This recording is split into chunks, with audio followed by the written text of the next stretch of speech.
If After Effects looks overwhelming right now, don't worry. That's completely normal. In this lesson, I'll show you what actually matters and what you can safely ignore. By the end of this video, you'll understand the After Effects interface, what panels and workspaces really are, and how to make the program feel less confusing. You don't need to memorize every button you see here. Nobody does. You just need to understand the structure. Everything else comes later. This is the After Effects interface. At first glance, it can feel like a lot. And honestly, that's normal. All these windows you see are called panels. Each panel has a specific job. Some panels live by themselves, and some are grouped together in stacks. This entire arrangement of panels is called a workspace. A workspace is just a layout, how After Effects is organized on your screen.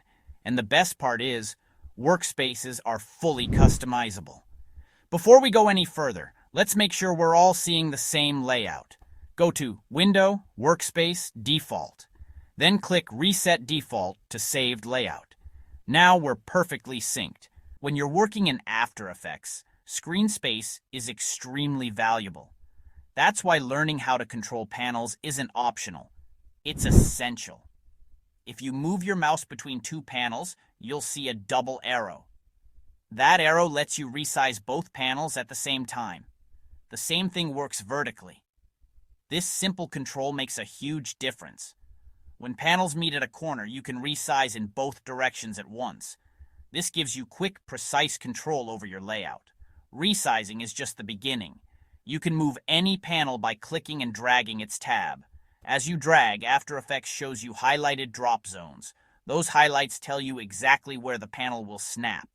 Drop the panel on the side, and it becomes its own panel. Drop it in the center, and it groups with other panels. This lets you build a layout that matches your workflow.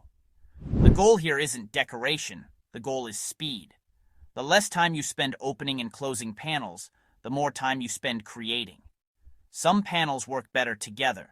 For example, text-related panels like character and paragraph. Grouping them keeps everything accessible without cluttering the screen. By default, some panel groups are stacked. That means only one panel is visible at a time. In some cases, that's useful. In other cases, you might prefer tabbed panels instead. There's no right or wrong. It's personal preference. At this point, you're no longer fighting the interface. You're shaping it. Now that you can resize, move, and organize panels confidently. Some panels are useful, but not all the time. If a panel is distracting you, you can simply close it. And if you ever need it back, you'll always find it under the window menu. After Effects comes with several built-in workspaces. Each one is designed for a specific type of task. For example, the minimal workspace removes distractions and shows only what you need. If you're working on a smaller screen, the small screen workspace can be a great starting point. These presets are meant to help, not restrict you. Another powerful option is undocking panels. From any panel menu, choose Undock Panel. This creates a floating panel. Floating panels become especially useful if you're working with more than one screen.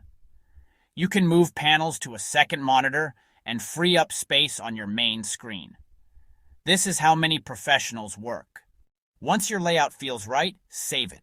Go to Window, Workspace. Save New Workspace. Give it a name, and it's now available anytime. You can instantly switch between different workspaces.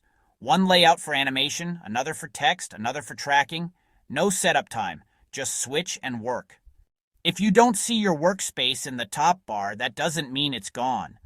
Go to Edit Workspaces. From there, you can control which workspaces appear in the bar.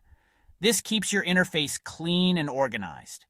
At this point, you're not just using After Effects, you've customized it, and that makes everything faster. You now understand how the interface works, how to control it, and how to save your setup. From here on, we shift from setup to creation. In the next lesson, we'll start working with compositions, the foundation of every After Effects project.